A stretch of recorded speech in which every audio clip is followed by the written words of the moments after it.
Hello friends, welcome back in the second part of this video in which we are discussing 5 recent amendments to the Constitution.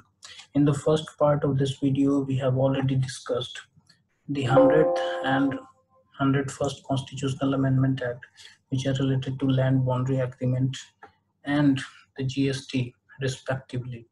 In the second part of this video, so now let's have in the second part of this video, we will be discussing about 102nd Constitutional Amendment Act, 103rd Constitutional Amendment Act, and 104th Constitutional Amendment Act. But before moving on to the 102nd Constitutional Amendment Act, let's have a quick glimpse over what we have done in the first part. So in the first part, we have gone through the 100th Constitutional Amendment Act and seen how the land boundary agreement between India and Bangladesh was signed. And then we had seen the Dahala Khagrabari third order enclave, the only third order enclave in the world. And then we have gone through the GST and its implementation, the GST Council, and what are the criticism with regard to the GST. Okay, now we will be discussing the Constitution 102nd Constitutional Amendment Act. So basically this 102nd Constitutional Amendment Act seeks to grant, constitutional status to national, it seeks to grant constitutional status to National Commission of on Backward Classes. Okay. And this constitutional status has been granted through Article 338B. Okay. Article 338B has been inserted into the Constitution, according to which National Commission on Backward Classes is a constitutional body now. Okay. और पहले से जो national commission for scheduled caste है article 338 के अंदर, और national commission for scheduled tribe article 338A के अंदर, तो on par with these two constitutional bodies, we have another constitutional body called NCBC. So before this, before we understand NCBC, let's have a quick glimpse over the recent history with regard to this NCBC. देखो, National Commission for Backward Classes, National Commission for Backward Class, National Commission for Scheduled Caste and National Commission for Backward Scheduled Tribe was a single constitutional body under Article 338. Okay. पहले क्या था कि article 338 के अंदर national commission for scheduled caste and scheduled tribe थे. Okay. इसके बाद क्या हुआ कि 89th कॉन्स्टिट्यूशनल अमेंडमेंट एक्ट के through 89th constitutional amendment act was brought in 2003, और इसके बाद क्या हुआ कि national commission for scheduled caste and scheduled tribe को बाइफरकेट कर दिया गया और एक नया आर्टिकल कॉन्स्टिट्यूशन के अंदर डाला गया, आर्टिकल 338A, और इसके अंदर national commission for scheduled tribe एक अलग कॉन्स्टिट्यूशनल बॉडी बन गया. तो आर्टिकल 338 तो अभी भी है और इसके अंदर national commission for scheduled caste है. ठीक है.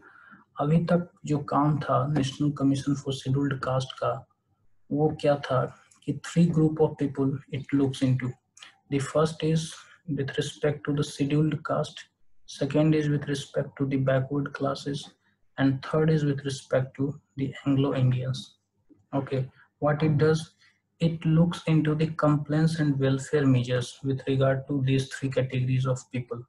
Okay, what does this 102nd Constitutional Amendment Act does is that it removed the power of National Commission for Scheduled Caste to examine matters related to backward classes, for which a separate constitutional body has been formed. Now, what are the why this constitutional status has been given to National Commission for Backward Classes? Before looking into that, let's have a brief background about this. So National Commission for Backward Classes was set up under NCBC Act 1993, which was in accordance with Indira Sawhney Supreme Court verdict. Okay, Indira Sawhney case के अंदर हम Indira Sawhney case को काफी detail में देखेंगे 103rd constitutional amendment act के अंदर।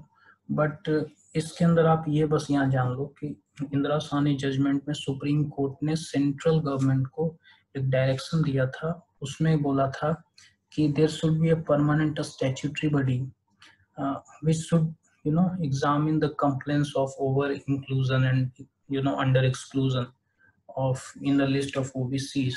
तो इसलिए एक स्टैट्यूटरी बॉडी बनाया गया एनसीबीसी एक्ट के तहत 1993 में। इंदिरा सोनी जजमेंट 1992 का, तो सिर्फ एक साल बाद, ठीक है।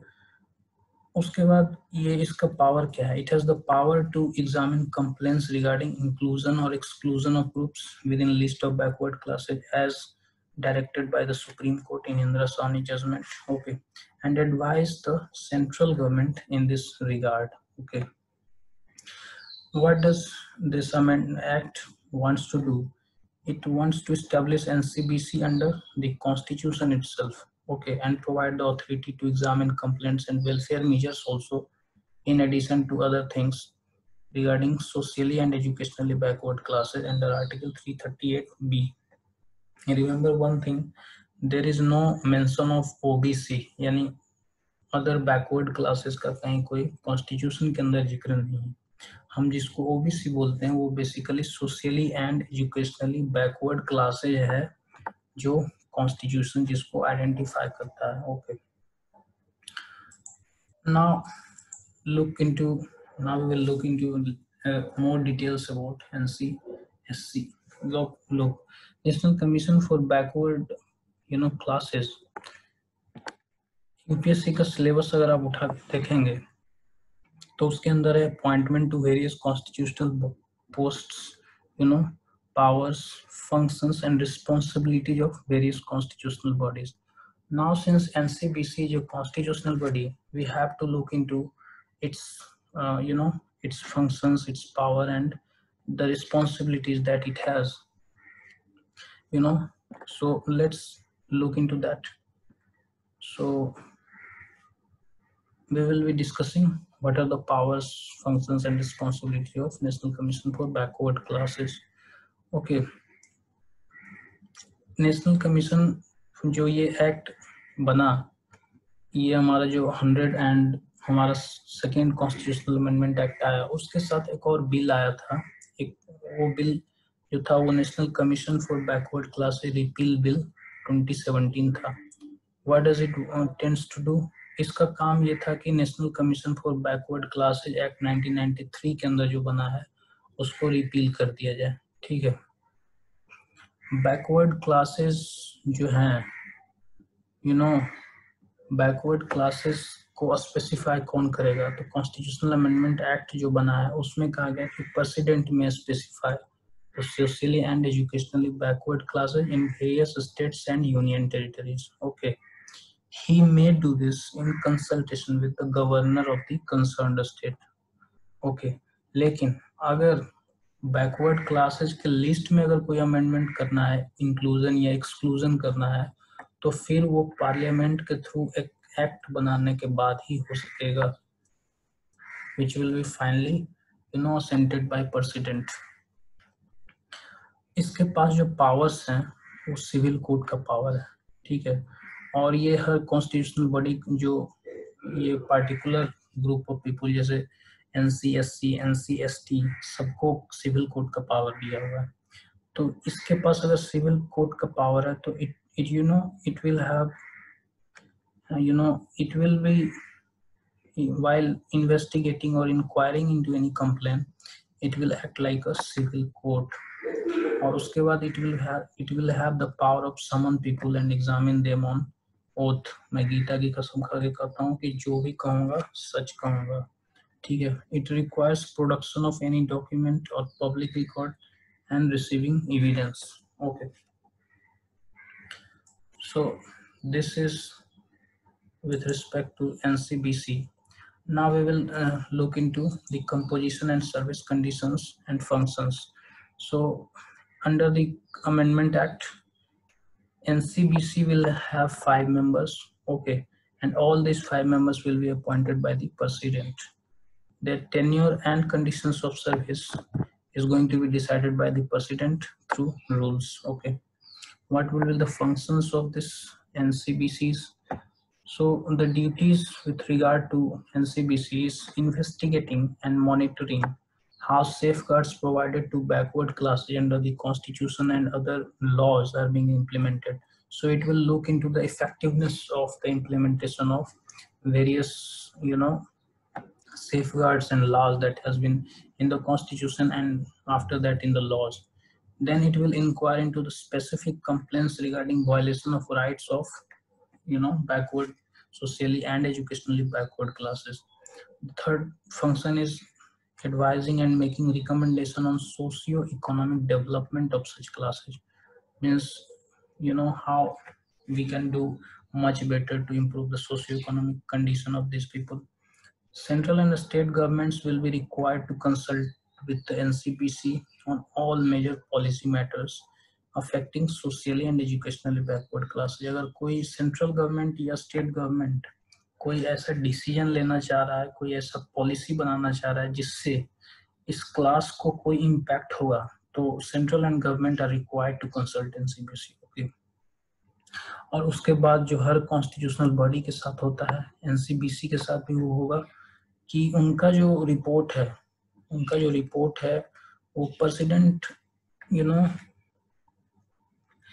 प्रेसिडेंट के पास जाएगा और president will be required to table it in the parliament. Okay, and state legislative assemblies of the concern states. So ये तो एनसीएससी और एनसीएसटी के साथ भी ये होता ही है, तो एनसीबीसी के साथ भी ये होगा. ठीक है. सो now we will move to the Constitution 103rd Amendment Act.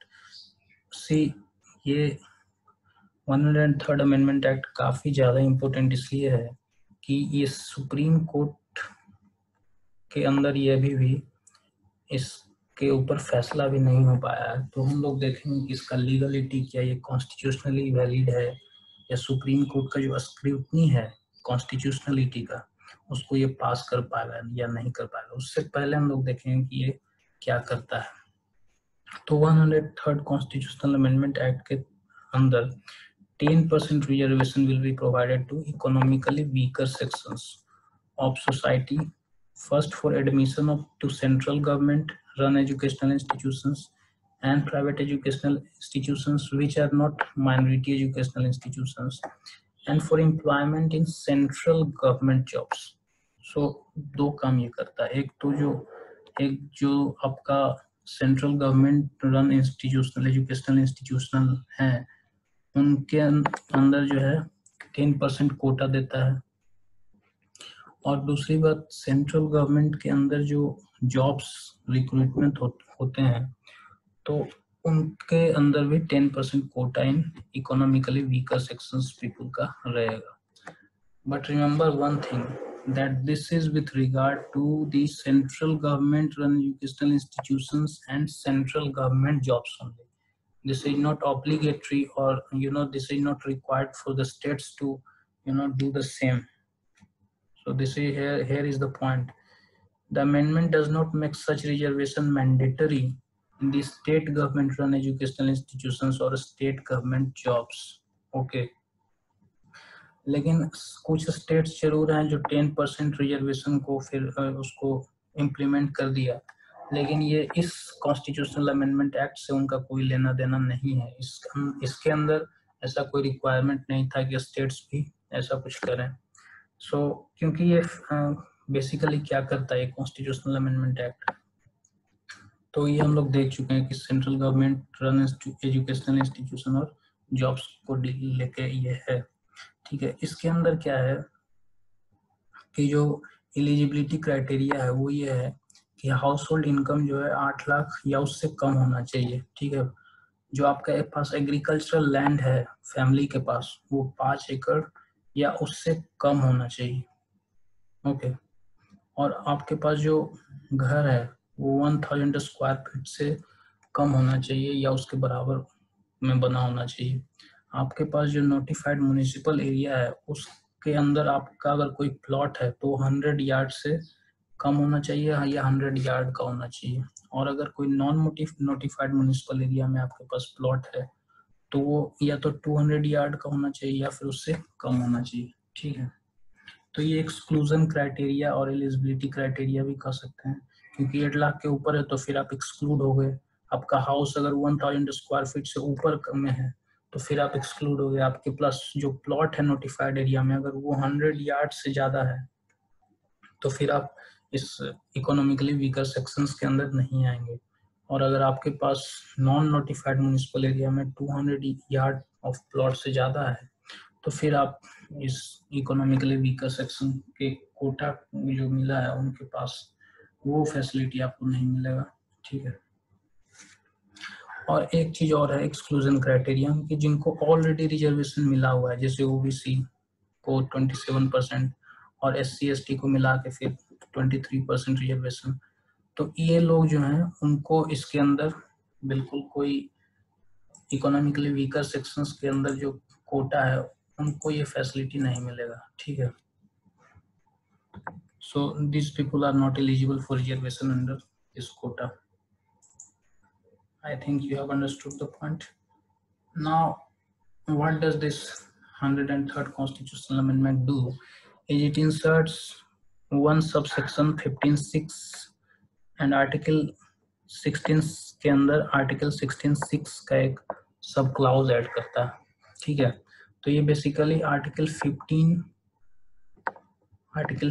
और आर्टिकल 16 के अंदर अमेंडमेंट करता है। That is why ratification of more than half states is not required है, क्योंकि अगर आप फंडामेंटल राइट्स के साथ अगर कुछ अमेंडमेंट करते हैं तो फिर स्टेट्स का रेटिफिकेशन इसमें जरूरी नहीं होता है, क्योंकि फेडरल स्ट्रक्चर के साथ हमने कुछ छेड़छाड़ नहीं कर रहा। ओके,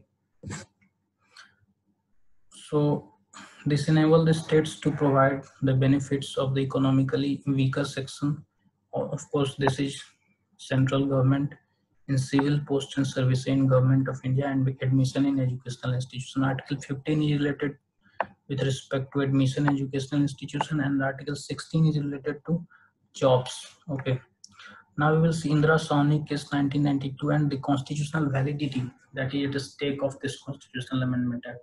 तो ये काफी डिस्कशन का इशू है कि 103rd कॉन्स्टिट्यूशनल अमेंडमेंट एक्ट क्या जो ये सुप्रीम कोर्ट का जो स्क्रूटनी है क्या कॉन्स्टिट्यूशनल वैलिडिटी इसका प्रूफ हो पाएगा या नहीं हो पाएगा। तो इसको समझने से पहले हमको ये देखना होगा कि इंदिरा सोनी केस के अंदर क्या प्रोविजंस हैं। ओके, तो इंदिरा सोनी केस को समझने से पहले थोड़ा सा एक ब्रीफ बैकग्राउंड मैं आपको बता दूं कि मोरारजी देसाई गवर्नमेंट ने 1979 के अंदर सेकेंड बैकवर्ड क्लासेस कमीशन बनाया था पीपी मंडल के अंदर। ओके, ये सेकेंड बैकवर्ड क्लासेस कमीशन का क्या काम था? तो इनका काम था कि आप इन्वेस्टिगेट कीजिए कि जो सोशली और एजुकेशनली बैकवर्ड क्लासेज हैं उनका कंडीशंस अभी क्या है और कुछ मीजर्स इनके एडवांसमेंट के लिए आप सजेस्ट कीजिए। तो ये जो बीपी मंडल कमीशन था इन्होंने 1980 के अंदर अपना रिकमेंडेशन दे दिया, जिसमें बहुत सारे रिकमेंडेशंस थे with regard to advancement of this socially and educationally backward classes. उसमें एक रिकमेंडेशन ये था कि इनको 27% कोटा दे दिया जाए, रिजर्वेशन दे दिया जाए गवर्नमेंट जॉब्स के अंदर। अब 1990 के अंदर VP Singh government implemented this 27% quota which was recommended by this BP Mandal commission. एक साल बाद क्या होता है, 1991 में पीवी नरसिम्हा राव गवर्नमेंट इसके अंदर एक चेंज लाता है। 27% कोटा के अंदर बोला जाता है कि जो पुअरर लोग हैं जो इकोनॉमिकली बैकवर्ड हैं इस ओबीसी के अंदर या सोशली एजुकेशनली बैकवर्ड क्लासेज के अंदर, उनको 27% कोटा के अंदर प्रेफरेंशियल ट्रीटमेंट दिया जाएगा। यानी कि जो गरीब हैं उनको प्रेफरेंस मिलेगा और जो अमीर हैं उनको एक्सक्लूड कर दिया जाएगा। ठीक है, और इन एडिशन टू दिस एक और चीज जो पीवी नरसिम्हा राव गवर्नमेंट ने किया वो ये किया कि 10% रिजर्वेशन का एक नया कोटा लाया उन्होंने अपर कास्ट लोगों के लिए, ये ऐसे लोग थे जिनको अभी तक रिजर्वेशन कहीं भी नहीं मिला था, दिस वेर अनरिजर्व्ड पीपल। तो जो अभी तक इनको रिजर्वेशन का कहीं कोई फायदा नहीं था, जो अनरिजर्व थे, तो उनको उनके लिए 10% रिजर्वेशन का प्रोविजन लाया। अब देखो, ये जो गवर्नमेंट का डिसीजन था 10% रिजर्वेशन देने का, ये फिर चला गया मामला सुप्रीम कोर्ट के अंदर, ठीक है। और इसी केस को मंडल केस भी कहते हैं और इंदिरा साहनी केस भी कहते हैं। इसके अंदर जो सुप्रीम कोर्ट का वर्डिक्ट है उसमें 5 इंपॉर्टेंट पॉइंट्स हैं। उसमें एक तो ये है कि जो 10% कोटा दिया गया इकोनॉमिकली वीकर सेक्शंस को, उसको इसने अनकॉन्स्टिट्यूशनल बता दिया सुप्रीम कोर्ट ने, क्योंकि सुप्रीम कोर्ट का मानना ये था कि जो हमारा कॉन्स्टिट्यूशन है उसके अंदर आर्टिकल 15 और आर्टिकल 16 में जो स्पेशल प्रोविजंस हैं with regard to the government jobs and admission in educational institution, वो सिर्फ 3 कैटेगरी ऑफ पीपल के लिए, SC ST और सोशली और एजुकेशनली बैकवर्ड क्लास के लिए। ओके, इसमें कहीं भी इकोनॉमिकली वीकर सेक्शंस के बारे में कहीं कुछ बात नहीं कही गई है, तो इसलिए इसको अनकॉन्स्टिट्यूशनल बता दिया गया। दूसरा, इन्होंने क्रीमी लेयर का जो concept PV Narasimha Rao government ने दिया था उसको इन्होंने वैलिड माना, उसको इन्होंने सही माना और बोला कि जो गरीब लोग हैं ओबीसी के अंदर उनको एक प्रेफरेंस मिलना चाहिए और एक सर्टेन पैरामीटर जो इकोनॉमिक पैरामीटर होना चाहिए उसके ओवर अगर कोई आता है तो उसको एक्सक्लूड कर देना चाहिए रिजर्वेशन से, ठीक है। और इन्होंने साफ कर दिया कि प्रमोशन के अंदर रिजर्वेशन बिल्कुल नहीं चलेगा। उसके बाद इन्होंने 50% कैप कर दिया। ये कैप क्या था? ये था कि आपका जो रिजर्वेशन है, रिजर्वेशन जो है आपको वो 50% से ज़्यादा नहीं होना चाहिए। अगर 100 सीट्स का रिक्रूटमेंट सरकार को मान लेना है तो उसमें सिर्फ रिजर्वेशन जो है वो 50% के ऊपर ही हो सकता है, इससे ऊपर नहीं हो सकता है। लेकिन इसमें एक टर्म्स एंड कंडीशन था। टर्म्स एंड कंडीशन ये था कि इन एक्स्ट्राऑर्डिनरी सर्कमस्टांसेज या फिर कुछ स्पेशल उस तरीका का प्रोविजन हो तभी आप इस जो 50% कैप है उसको ब्रीच कर सकते हैं। फॉर एग्जांपल तमिलनाडु के अंदर जो रिजर्वेशन है वो 69% है, यानी 69% सीट्स तमिलनाडु में रिजर्व होते हैं SC ST और OBC के लिए, ठीक है। और ये इस इंदिरा साहनी जजमेंट के खिलाफ है, लेकिन ये एक्सेप्शन है to this Indira Sawhney supreme court provisions, okay. और चूंकि ये जो प्रोविजन है तमिलनाडु का ये शेड्यूल 9 के अंदर रखा हुआ है तो एक कॉन्स्टिट्यूशनली चैलेंज नहीं किया जा सकता, ठीक है। नेक्स्ट, इन्होंने इंदिरा साहनी जजमेंट में एक बात और कही थी कि आप एक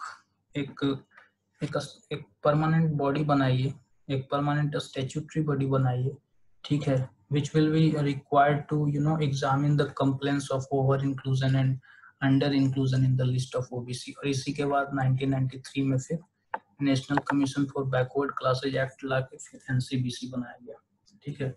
तो ये इंदिरा साहनी केस है। अब ये हम देख लेते हैं कि क्या जो 103rd कॉन्स्टिट्यूशनल अमेंडमेंट एक्ट के अंदर जो 10% रिजर्वेशन दिया गया है, क्या वो कॉन्स्टिट्यूशनल सुप्रीम कोर्ट स्क्रूटनी है, जुडिशियल स्क्रूटनी, उसको पास कर पाएगा? क्योंकि पहले तो ये अनकॉन्स्टिट्यूशनल बता दिया गया था। तो इसमें ये है कि पहले जो अनकॉन्स्टिट्यूशनल सुप्रीम कोर्ट ने बताया था वो इसलिए बताया था क्योंकि आर्टिकल 15 और आर्टिकल 16 के अंदर कोई इस इकोनॉमिकली वीकर सेक्शंस का कहीं कोई जिक्र नहीं था। But what does this 103rd Constitutional Amendment Act do is that it inserts a new subclause in Article 15, and that is Article 15(6), subclause 6. And similarly in Article 16 there is also an amendment, an insertion of subclause 6. तो इसमें specifically ये mention किया गया है कि economically weaker sections के लिए special provisions government कर सकती है। लेकिन उसके बाद जो 50% कैप का एक अनदर पैरामीटर है उसको किस तरीका से ये होगा। अच्छा, ये 50% कैप क्यों लगाया गया था? तो इसके पीछे सुप्रीम कोर्ट का जो रीजनिंग था वो ये था कि आर्टिकल 14 के अंदर राइट टू इक्वलिटी की बात करी गई है। तो अगर आप 50% रिजर्व करते हैं सीट्स को तो आपको 50% अनरिजर्व भी करना होगा, तभी जो है इक्वलिटी हो पाएगा। ओके, तो ये था कि क्या 103rd कॉन्स्टिट्यूशनल अमेंडमेंट एक्ट जो जुडिशियल स्क्रूटनी है उसको पास कर पाएगा। तो there is high chance that it may pass through this judicial scrutiny, but we have to wait and watch what happens in the Supreme Court. Until and unless there is a verdict in Supreme Court, we can't say anything about that. Okay.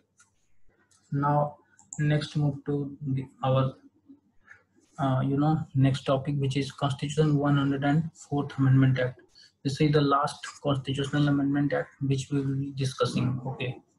This is a very simple constitutional amendment act. It seeks to amend the provisions related to reservation of seats for scheduled caste and scheduled tribes. Okay. अब इसको देखने से पहले हम थोड़ा सा देख लेते हैं कि आर्टिकल 334 क्या है। ओके, ये बहुत इंपॉर्टेंट हो जाएगा हमें देखना, इससे हमको क्लियर थोड़ा अंडरस्टैंडिंग होगा। देखो आर्टिकल 334 के अंदर जो है ना, एससी और एसटी और एंग्लो इंडियन कम्युनिटी के लिए रिजर्वेशन ऑफ सीट्स जो है वो एससी एसटी के लिए, और कुछ सीट्स जो हैं वो एंग्लो इंडियन कम्युनिटी के लिए रिजर्व किए गए हैं। ठीक है, अब एससी एसटी को विथ रिस्पेक्ट टू इसका जो पॉपुलेशन है किसी स्टेट्स में, उसके अनुसार जो है इनका सीट्स उस स्टेट में रिजर्व होगा। जैसे अगर यूपी में आप जाएंगे तो 80 लोकसभा सीट्स हैं। ठीक है, with regard to population scheduled caste यहाँ ज्यादा है।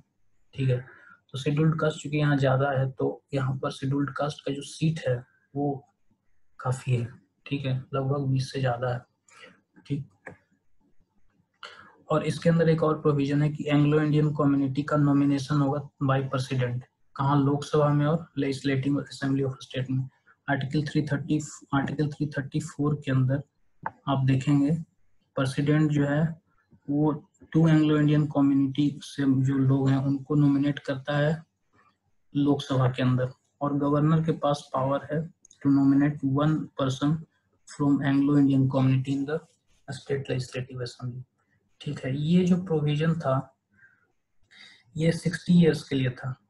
This was valid for 60 years of period after the commencement of the constitution, after which it will have it should have expired. लेकिन फिर क्या हुआ, 25 जनवरी 2010 तक इसका वैलिडिटी था।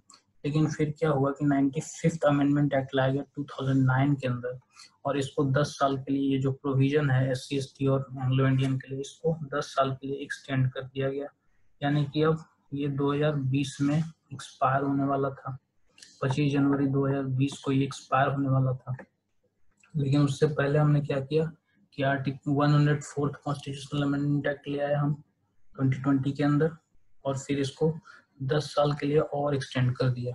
ठीक है, but one thing is notable है इसमें, यह है कि 104th कॉन्स्टिट्यूशनल अमेंडमेंट एक्ट जो हमने लाया है उसमें 10 साल एक्सटेंशन सिर्फ एससी एसटी का जो प्रोविजन है आर्टिकल 334 के अंदर, उसको हमने एक्सटेंड कर किया है। एंग्लो इंडियन को लेके जो नॉमिनेशन का जो प्रोविजन था प्रेसिडेंट और गवर्नर के थ्रू, उसको हमने एक्सटेंड नहीं किया है, तो ये अब एक्सपायर हो चुका है।